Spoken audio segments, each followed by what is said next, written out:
Para matiyak na maayos ang pagpapatupad sa batas, gagabayan na ang Philippine Coast Guard ng bagong Criminal Investigation Manual. Saksi, si Chino Gaston.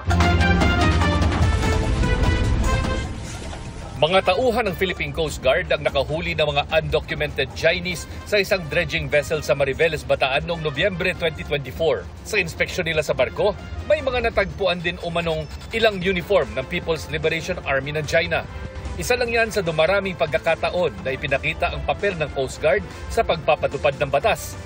Marami kasing krimen ang nagaganap sa katubigan ng Pilipinas, tulad ng pagpapadaan sa tubig ng mga iligal na armas o droga. Minsan na rin silang tumulong sa pangangasiwa sa traffic at nakahuli pa ng mga dumaraan sa busway.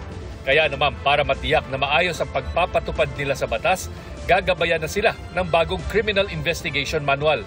Isinasaalang-alang nito ang Maritime Baselines Law para tukuyin ang mga katubigan ng Pilipinas kung saan pwedeng pairali ng batas. Hindi lamang sa karagatan natin, kundi pati sa iba't ibang roles. Bawa, yung ating EDSA busway, yung mga nahuhuling mga bus driver na gumagamit ng droga. Kasi hanggang sa limits ng territorial sea natin, the laws of the land apply.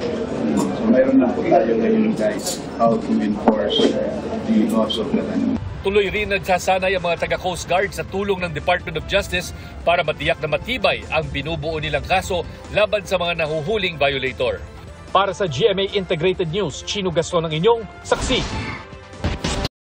Mga kapuso, maging una sa saksi. Mag-subscribe sa GMA Integrated News sa YouTube para sa iba't ibang balita.